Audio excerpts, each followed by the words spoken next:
This is to all those who've been listening to old-time radio that I've been podcasting for 12 years. It's time for you to purchase the old-time radio collection now at the lowest prices ever. 500 gigabyte external hard drive chock full of radio shows that we all love. And don't forget the bonuses. Here's my offer. I need everyone who hears my voice to go to oldtimeradiodvd.com to place your order today. With every order, I will include a comprehensive show guide with episode descriptions. Over 1,982 pages. This is truly once-in-a-lifetime deal. Place your order today at oldtimeradiodvd.com. You will be glad you did. Tarzan of the Apes, brought to you from out the pages of Edgar Rice Burroughs' immortal book. John! You can't leave us here! It's murder! No! And why not? Why, it's monstrous. It's outrageous. It's... Ah! Oh, I can't leave you in there, eh? You're trying to tell me that the young lady spoke the truth when she said that she threw the bottle overboard. It is the truth. I swear it. Yeah? And if that's the truth, what are all of us set you free for? By the time Gates gets back with the plans, well, there won't be any weighing tons left. If ever I get out of here, John, I'll kill you. Get out!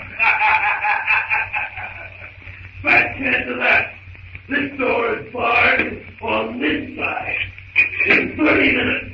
Oh, maybe a minute or two more. The water will be up to the deck plate. Get out! That's a good one. Oh, this is terrible.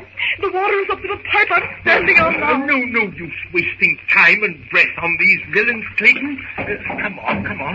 Get out of the water and climb out of this locker. At the rate this water is pouring in here, it won't take any half hour to drown us. No, Jane. You climb onto this higher pipe. See, I'll help you. There. And you, Professor, you'd better get on top of the gear. Yes. But what are you going to do, Clayton? I just can't stay still. I must do something. But there's nothing to be done, old man. The water's already 5 feet deep and... I'm not going to sit here and drown. I won't. I'll think of something. Oh, my dear chap, what can we do? It's all up with us. Even if we could break the door open, they'd shoot us like dogs. Look out. I nearly lost my balance. By Jove. I say, quickly, Jane. That pipe above you. Is it warm, hot? Oh, yes, burning. Then there's steam in it. Now, if only there are tools in the locker. What do you mean, Clayton? What are you... I'm no engineer, but I've heard that if you turn cold water into a hot boiler, the boiler blows up. Well, I don't understand. See, here. This pipe. Well, if we can uncouple this flange, the water will go down the pipe into the engine room. But by the time the water is that high, we'll be drowned. Oh, no, we won't. Quick, Daddy. You climb onto this ridge here. That's right. Hang on to that seam, flange, or whatever it is. And look here, if it's a choice between being blown up and being drowned, I'd just as soon be drowned. Yes, but don't forget, Professor. If we get blown up, so do Yount and his crew. I can't find much consolation in that. Not consolation, Professor, but threats. Make enough noise here and Yount will come to see what's up. If he refuses to let us out, calls our bluff, in other words, he'll blow the ship up. Oh, you'll have to hurry. I can't hold on much longer. The water is You can't get into that locker now, Clayton. Why, man, it's madness. Can't I, though? Watch. Now, see if I got the right wrench. Yes, this is it. I can't move it. You hold the wrench, Jane. I'll go back for a hammer. Quickly, I'm afraid I can't hold on. Just one more minute. There's the girl. Either we win or... I'll help you, Clayton. I can hang on to that pipe. You can't. You couldn't keep your head high enough. It'll be over our heads in a minute. Ready? Now hold the wrench while I hit it.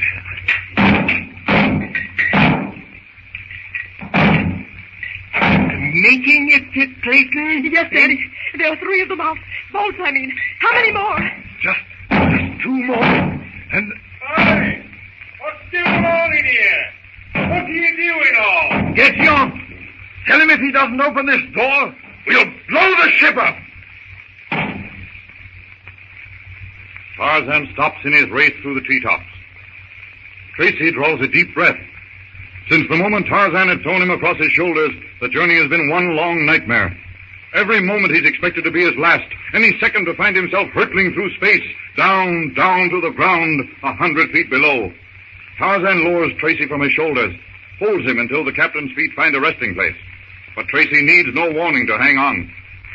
Stretching himself, Tarzan grins, opens his mouth, and rubs an expressive hand across his stomach.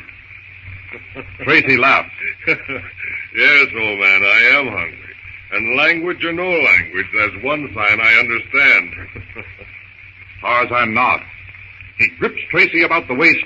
With the speed of a falling stone, like some burnished bronze missile, he drops from limb to limb. The speed almost sickens Tracy. He closes his eyes, only to open them again when he feels Tarzan shaking him. Finds himself on solid ground. With a word and a sign, which Tracy takes to mean, stay here, Tarzan speeds into the undergrowth. He searches with keen eyes the moss-covered ground.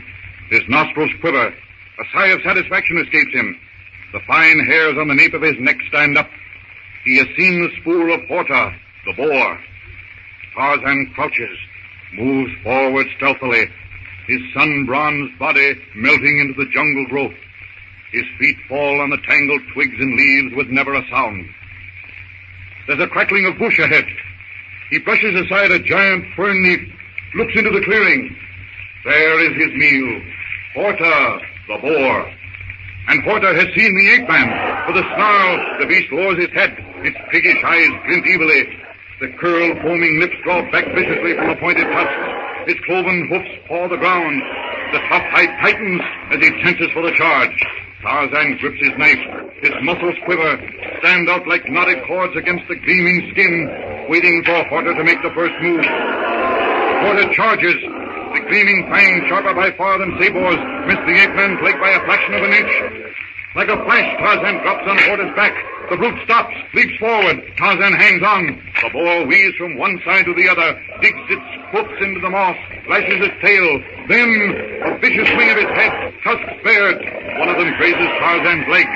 But it's the move that Tarzan's been waiting for. His arm raises and falls. He plunges his knife into the brute's neck. A scream of pain. Horta raises on his haunches, throws himself on his back, rolls over. Upwards, down, sideways, Tarzan's knife flashes again and again. The gleaming steel sinks into the brute's neck, but Horta is not easily killed. Threshing, squirming, twisting, he throws Tarzan from his back. Like a flash, he turns on his tormentor. The maddened brute is on top of the ape-man. Tarzan thrusts both arms upward, trying to keep those deadly tusks from his throat. He raises his knee, strains his back, pushes upwards. The veins in his forehead are almost bursting. A superhuman effort as he forces Horta's head back. Slowly, a fraction of an inch, a little more yet. Horta strangles, gasps, closes his eyes, turns his head. Tarzan draws his right arm back, brings it forward with a blow like a sledgehammer, buries the knife in the brute's throat, and throws the carcass aside. Tarzan jumps to his feet, places his foot on Horta's neck, and from his powerful throat comes the victorious cry of the great ape.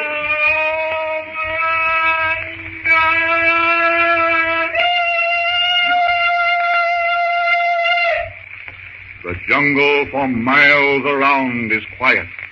Even Numa stirs uneasily at Tarzan's call.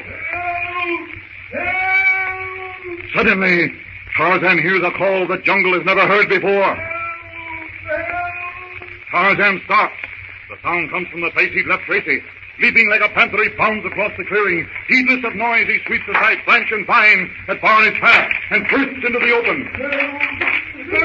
The crying is weaker. Tracy, searching for water, has wandered away from the spot where Tarzan left him. He's trapped in the quicksand. His arms wrest like flails. His fingers clench and unclench, grasping, striking, clawing, reaching for nothing in an agony of despair.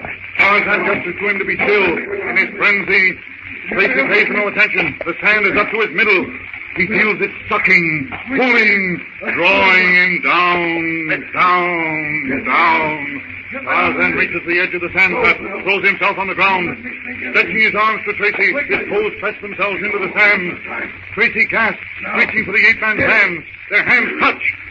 Tarzan eases himself forward. The soft, squelchy sand gives under his chest. He braces himself. His sinews crack under the pulling, tearing strain. His breath whistles through his teeth. He pulls harder, harder. Tracy, his feet held fast by the treacherous vine, grows panicky, writhes, twists. He struggles harder, sinks deeper into the quagmire. Tarzan's breath comes in gasps. Lungs are at the bursting point. His chest heaves with a strain. Tracy struggles, drawing closer, deeper, farther into the bottomless sand.